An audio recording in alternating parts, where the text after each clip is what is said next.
Hello everyone. Today's topic is the Long March, the political history and its implication. The Long March refers to the relocation of the Chinese Communist Party or the CCP and its Red Army from its base in Jiangxi province to the northern province of Shaanxi in 1934-35. Driven by Jiangxi by an expanded nationalist army of Chiang Kai Shek, the Red Army and the CCP leadership undertook a treacherous year-long journey through northwestern and northern China. During this trek, they encountered dangerous terrain, perilous climate, starvation, disease, harassment from warlord armies and hostile tribes, as well as frequent exchanges with the Nationalist army.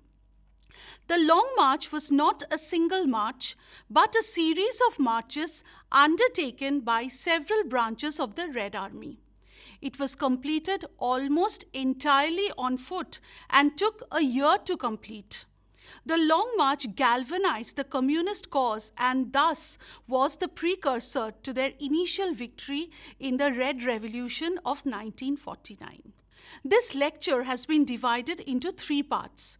In the first part, the background that led to the Long March is dealt. In the second part, an analysis of the Long March is discussed. In the concluding part, the impact of the Long March in the history of China is stated. The revolution of 1911 saw the end of 4,000-year rule and its end of imperial China and the establishment of the Republic to the world, which came to be known as the Republic of China or the ROC. However, the young Republic did not have an easy task. The country was in chaos, besieged by countless rebellions and counter-rebellions. Murders and assassinations were common as each faction fought to ensure leadership of its own faction in the new republic. In the first decade of its life, the ROC was to see a number of politicians enter and exit the revolving doors of power, while it was simultaneously besieged by multiple groups and political factions, each claiming to be the true representative of the state. In the second decade of the 20th century, Marxist ideas were beginning to take root in China, especially among the intellectual class and the students. They saw its revolutionary concept as a means of saving and reviving the nation.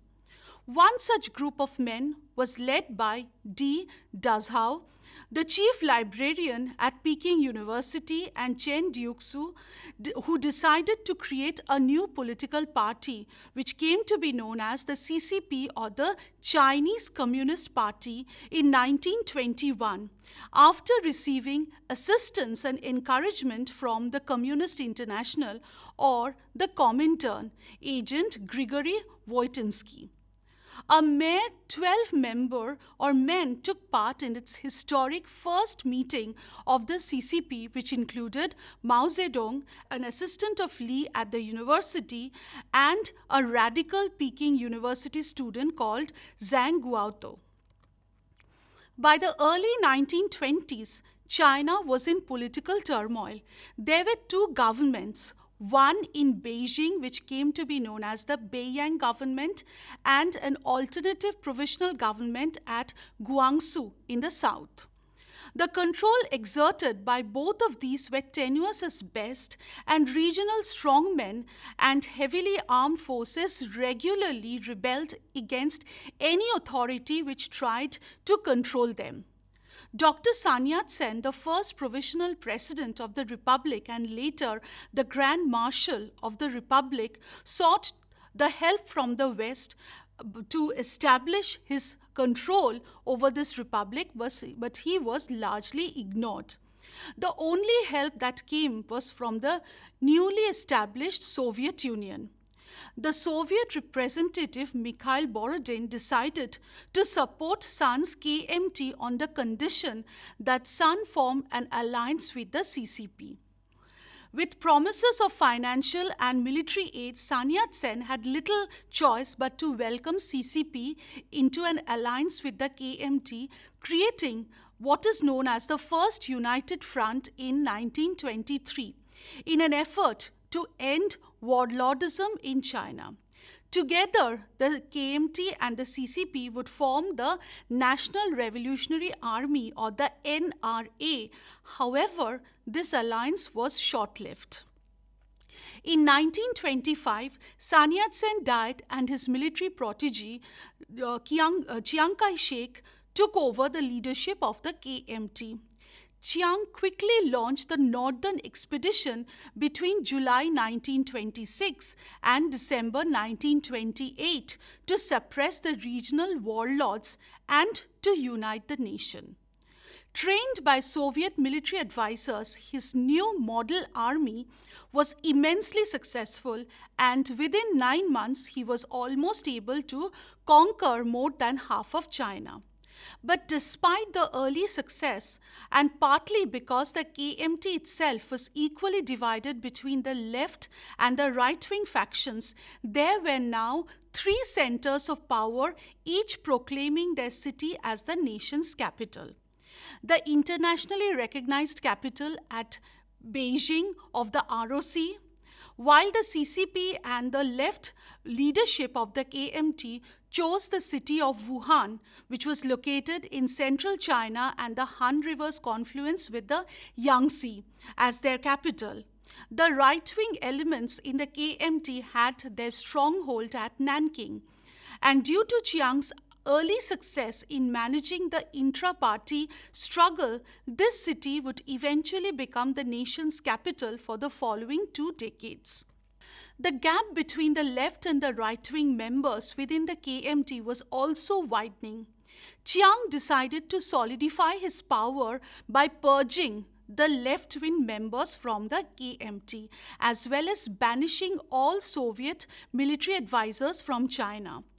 Chiang staged a coup within the KMT party, and in a manner similar to the Munich Push of 1923 in Germany, he ordered the execution of many of the CCP members within the Kuomintang or the KMT.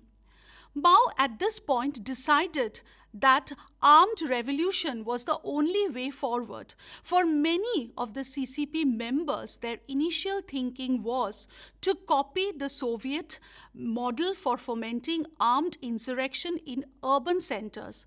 But none of these rebellions were successful. The expecting rising tide of urban resurrection did not materialize. Mao tried a different approach and chanced his arm in rural areas by instigating a farmer-peasant-led uprising, which came to be known as the Autumn Harvest Uprising, on 7th September 1927 in his hometown in Hunan province. It failed, and he was forced to establish a key rebel haven in the Xinjiang mountain in Jiangxi province. Other rebels, such as later Marshal of the People's Liberation Army or PLA and the armed forces of the CCP after 1945, Zhu De, and later Premier of China, Zhou Enlai, joined Mao. The stronghold in the Xinjiang mountain, known as the Hunan Jiangxi Soviet, was not only the only rebel Soviet area in China. Other similar liberated zones or Soviets could be found in southeast, center, and southwest of the Republic. The common factor of these were that these areas were highly inaccessible and were desperately poor. By the early 1930s, the armed Red Army had expanded its strength to 140,000. While it possessed inferior and fewer weapons than the National Army and was often better organized and more motivated than the National Army at that time, Chiang Kai Shek felt threatened by these Soviets and led a series of encirclement campaigns to destroy the communists. To fund these, Chiang allied himself with warlords and gangsters using the profits earned from opium licenses and smuggling. Despite this rich source of funds, Chiang's first, second, and third encirclement campaigns were all defeated by Mao. However, from the third campaign, a group of foreign-trained Chinese communists returning from Soviet Union managed to wrestle power from the command of Mao in the Red Army, and it was handed over to three-man committee with Otto Braun, a Moscow-trained German military advisor, playing a central role along with Zhou Enlai and Bogu. However, as a result of complete domination of the CCP by these young Turks, their Red Army lost nearly half of its manpower and most of its equipments when Chiang made his fifth encirclement a possibility. Unable to sustain the losses, on 10th October 1934, the three-man communist leadership formally ordered a general retreat. On 16th October 1934, the Red Army began what later came to be known as the Long March, fully abandoning the Hunan Jiangxi Soviet. Chiang Kai Shek's series of encirclement campaigns sought to root out the rebels from the Hunan Jiangxi Soviet with increasing scale and intensity. The first of these encirclement happened in November 1930 to January 1931, featuring 100,000 troops. The second happened in April to July 1931 with 200,000 soldiers. The third from July to September 1931 with some 300,000 men, and the campaign ended in failure of Chiang Kai Shek. The Red Army used classic guerrilla tactics to outwit the National Army, and moreover, Mao was able to mobilize the support of the people to the Red Army through intelligence and logistical support. However, with the return of the Soviet-educated communists to China, known as the 20th Bolsheviks, under the leadership of Wang Ming, Mao was sidelined and a Soviet-style strategy was adopted, namely focusing on the capture and dominance of urban centers. The fourth encirclement campaign between January to March 1933 achieved some early success, but Chiang's army was badly mauled when they tried to penetrate into the heartlands of Mao's Soviet. During these campaigns, any column swiftly turned the communist-held areas, but they were quickly engulfed by the vast countryside and they were unable to consolidate their foothold. However, the event changed with Chiang's changing fortune, which triggered the Long March, which was the fifth encirclement campaign beginning in September 1933. Chiang mustered some 40,000 specialized troops across 23 battalions and one independent brigade and adopted the recommendations of his German advisor von Schecht. Instead of mobile warfare, the Nationalists switched to positional warfare, making it difficult for the communists to shatter and isolate the National Army. First, a cordon was placed around the entire Soviet base through building of what is called block houses and linking each with barbed wire and obstacles. Then gradually the noose was tightened, starving out the communists. The situation was so grave that by the summer of 1934, 2 or 3 months before the start of the Long March, many of the communist Soviets were running out of salt, an essential part of their diet, and food prices had risen enormously. Let us now pause for a quiz. What action of Chiang Kai Shek triggered the Long March? First option, first encirclement, second, third encirclement, fifth encirclement, or seventh encirclement? The answer is option 3, fifth encirclement. The idea of abandoning the Communist Soviet has been first raised in May 1934 when Otto Braun was asked to write a white paper on the options available to the Red Army. By late July, the decision to abandon the Central Soviet was being considered seriously, and on 1st August 1934, that year Mao issued a warning ordering all red units throughout the country to be ready to able to leave their respective havens and move northwards. Small groups of Red Army began to move ahead of the main force as early as August 1934. On 13 September 1934, the Central Revolutionary Committee ordered all Red Army units to make ready and improve their transport resources and organized its forces into two elements so that those who would depart and those who would stay behind in the Soviet. Non-essential papers were burnt, printing presses were broken down into parts for mule transport, and the date for moving the Central Soviet was set for mid-October. In order to effectively gather together this huge force, some 100,000 men plus their equipments formed an advance party, which assembled on the northern banks of the Yudu River from 10th October 1934. The final units arrived on 16th October and orders were issued to begin crossing the Yudu on the morning of the 17th at 10 separate crossing points. The long march was now formally underway. In order to cover the escape of Mao and the Central or the First Red Army, a stay-behind force consisting of a mixture of Red Army troops and local militia totaling some 16,000 men under Xing Ying was ordered to delay the coming of the NA or the National Army. Most of this forces was destroyed and its remnants scattered to seek shelter in southern and western China. Mao's youngest brother, Mao Zedong, volunteered to stay behind and would be killed in a combat in the forest around Ruizun. The Red Army was now a force on the run, and it would have to live off the land by either capturing supplies from the KMT, local landlords, or warlords, or rich landowners, or seeking help from sympathetic peasants en route. The Red Army would follow a winding, tortuous route, often crossing large areas of barren land, which meant resourcefulness was the key.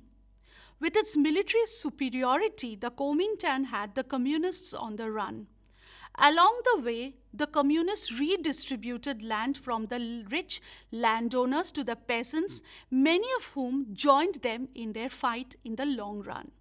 The Nationalists controlled the cities, but the communists' control in the rural areas grew strength by strength. The Long March is said to have lasted some 368 days and covered 9,650 kilometers, roughly 6,000 miles. It began in Jiangxi in October 16, 1934, and it crossed 24 rivers, 18 mountain ranges with 5 covered completely with snow and 11 provinces before it ended in the caves of Yan'an on the edge of the Gobi Desert in northern China.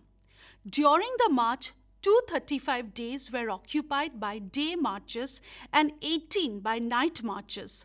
The army averaged a skirmish a day and spent 15 days in major battles. The highest trail reached an altitude of 4,300 meters. Of the nearly 80,000 marchers who started the journey, only 6,000 made it to the caves of Yan'an. Among the survivors were nearly all the high-ranking communist officials in the Chinese government for the next 40 years: Mao Zedong, Zhou Enlai, Bin Biao, and Deng Xiaoping. On their way to the north, the communists redistributed the land to the peasants, organized guerrilla groups, and armed the peasants with captured Kuomintang weapons. 30 women went into the march with the Central Army, including Mao's pregnant wife, He Jingzhen, and the wives of the highest officials. He Zinzen was wounded in 17 places by shrapnel in a low-flying bomber attack early in March 1935. Nevertheless, she survived, but after the baby was born, she had to leave it behind. There was no way to take care of babies in the long run, in the long march. The rest of the women in the Central Soviet and all the children, including Mao's two own, had to be left behind. All the traces of the children was lost. Mao Zedong believed afterward that the women were more courageous than the men. The Red Army marched away from contact with the rest of the world, especially its only reliable ally, the Comintern. The army had radios, but most powerful could only reach the communist secret relay station in Shanghai, which had been used to communicate with Moscow. Just before the breakout, the KMT secret police found the station. The last message received by the Central Soviet was on 16 September 1934. Thereafter, the communist movement was nearly without contact with the Comintern for nearly 2 years. It was Otto Braun who said, most convenient for Mao Zedong and most inconvenient for him and the 20th Bolsheviks, who ultimately relied on the authority on Moscow. It is generally believed that there was only one long march and that Mao's Central or First Front Army constituted the main element of the migrating communist forces. This is inaccurate. The Long March should be thought of in the plural sense, since there were at least two other communist forces involved in the northwestward movement. These forces, the Fourth Front Army and the Second Front Army, were as large and as important as Mao Zedong's column. The Fourth Front Army was commanded by Xu Jiangxi. It had established its base in the region where the borders of Henan, Anhui, and Hubei provinces converged. It was the fighting force organized to protect the Chinese Communist Iyuan Soviet. The Soviet was controlled politically by Zhang Guotou and was organized along the same lines as the Jiangxi Soviet. General Chiang Kai Shek also tried to destroy the Fourth Front Army and the Soviet in his fifth encirclement campaign. However, Su and Jiang, after a hard fight in October 1934, also broke through the nationalist lines and escaped to the west. Their force moved to the Henan province and then traversed southern Shaanxi province on its way to Sichuan. The Second Front Army was commanded by Ho Lang and was located in the northern part of the Hunan province in 1934. The Hunan Soviet wasn't attacked by the nationalist forces as vigorously as the two other Soviets. Ho Lang was able to maintain his forces in this area till the spring of 1936. At this time, he was ordered to break out and join Mao Zedong's in northern Shaanxi. The Southern Front Army was forced to march southwest through Kiaowai and Hunan provinces before they could turn north to join the Fourth Front Army in Xiaking. They met in July of 1936 and the combined force marched to the northwest to join Mao Zedong. Ho Lang's trek to Xiaking was probably the most hard-fought of either the two of the long marches. Let us now pause for a quiz. The question is, what was the final destination for the Long March? Option 1, Jiangxi. Option 2, Wuhan. 3, Beijing. And 4th, Shaanxi. The answer is option 4th, Shaanxi. By November, the Red Army had crossed into Hunan province, where they encountered a sizable force of nationalist troops. In the battle of the Xiang River which followed, the communists lost more than 40,000 soldiers in just 2 days, its single greatest defeat during the Long March. By mid-December, the Red Army, which had set about from Jiangxi with more than 86,000 men and women, were down to around 30,000. These disastrous losses forced the party to review its tactics at a conference of the CCP held in Zunyi in January 1935. The Zunyi conference was pivotal in the moment in the history of the CCP. Red Army commanders of the Bolshevik specialists were replaced with a three-new trio of Mao Zedong and his allies, Zhou Enlai and Wang Xiaoxing. 2 years after being shelved by the party hierarchy in Jiangxi, Mao was now more prominent and powerful than ever. After Zunyi, the Red Army marched on to western China. Now in command of strategy, Mao sometimes ordered unlikely routes to evade or confuse the Nationalists and their warlord allies. Traversing through Yunnan and into Sichuan, the Red Army crossed Great Snowy Mountains, a region many veterans later described as the worst part of the Long March. Facing mountains height of up to 4,300 meters and low oxygen levels, thousands of Red Army soldiers died from altitude sickness, exposure, frostbite, avalanches, falls, and other injuries. Thousands more were killed while moving through the dreaded grasslands, stinking swamps, and bogs near the Tibetan borders. Mao's unpredictable routes also took the long marchers into the far west of the country, where they encountered the hostility of the Tibetan tribes and the Hui, or the ethnic Chinese Muslims. But the communists also benefited from the support given to them by sympathetic farmers who welcomed the Red Army into their villages, gave them food, sheltered their sick, and tended their wounds. Where the peasants were less compliant, the Red Army often stole food or demanded it through extortion, threats, and kidnapping. There were also reports of Red Army replenishing its members by conscripting young male peasants and forcing them to join the Long March. In less populated regions, Red Army often itself was chronically short of food. Frequent starvation and shortages gave rise to malnutrition. Marchers sometimes boiled boots, straps of guns, and other leathers to make what they called the beef soup. For the First Red Army, this ordeal ended in October 1935 when Mao led barely 8,000 people into Shaanxi province. Of the 160,000 men and women who participated in the Long March, 10% made it safely to the new communist base in Shaanxi. More than 40,000 soldiers were lost in the Battle of Xiang River alone. The rest succumbed to other nationalist warlord or tribal attacks, to accidents, illness or malnutrition, or to desertion. But by most measures, the Long March was a catastrophic failure and a string of military defeat and poorly planned withdrawal that decimated the Red Army. But Mao Zedong, acutely aware of the value of propaganda, set forth about transforming it from defeat into a victory.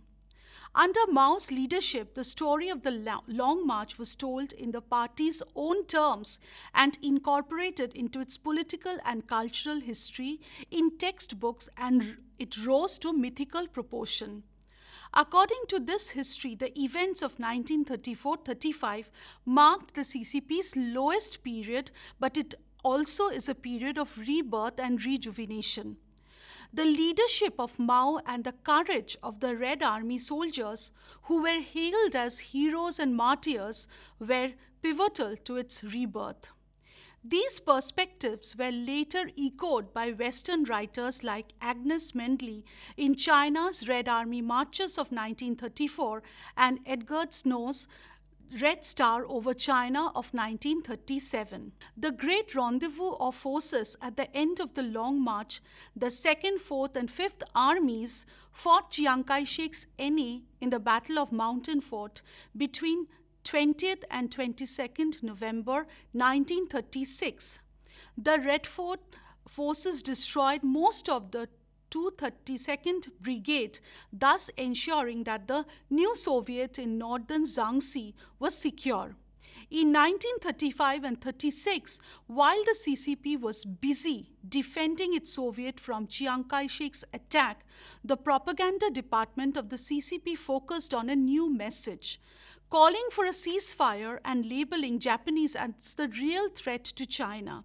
In practical terms, the Red were exhausted after the strains of the Long March. Chiang naturally did not wish to let this opportunity slip by and concentrated at even larger force against the communists, who were now more or less all in one place. One of the reasons why Mao chose northwest China to end his long march was that it was physically close to Soviet Union, an important factor for the CCP, which still relied on Moscow for its support.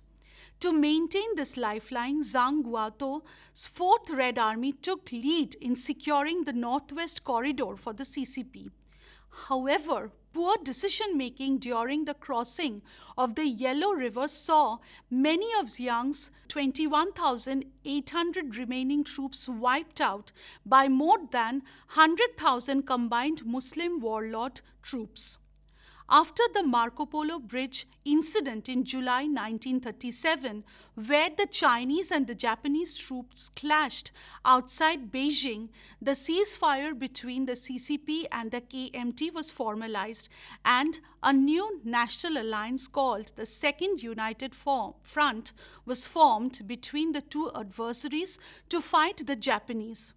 The Red Army was now heavily reorganized into two armies, the 8th Route Army and the new 4th Army, and nominally formed part of the NA's order of battle, but operationally it remained under the CCP's control.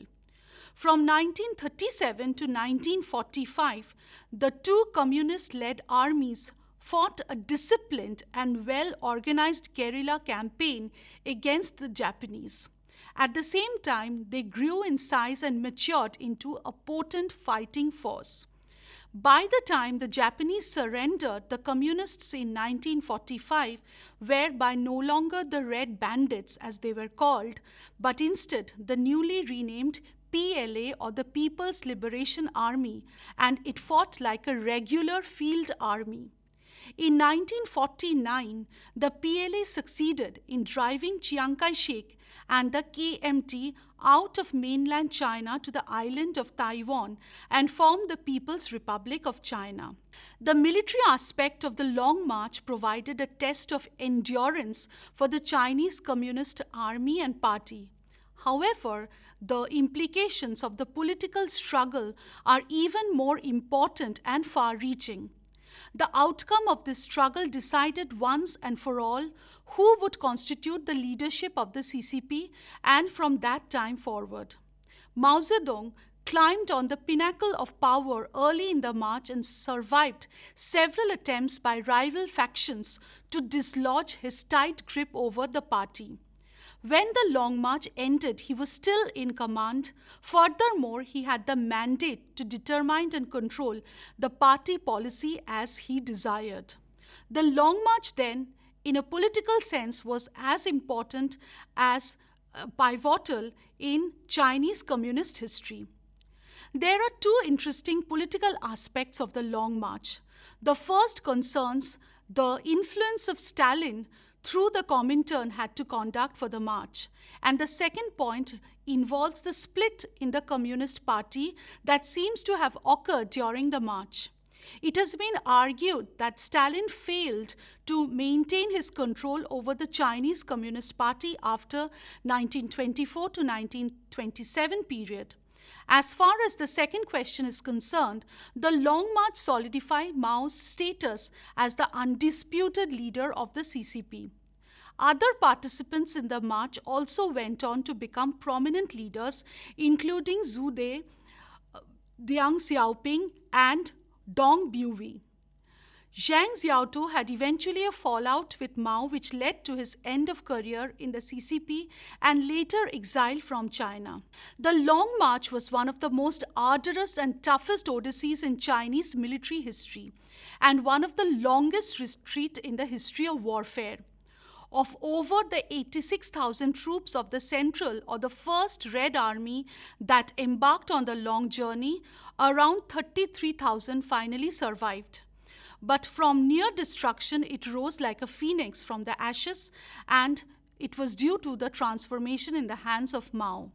The invincible spirit and the will of the Red Army soldiers displayed this journey helped explain the final victory of the CCP.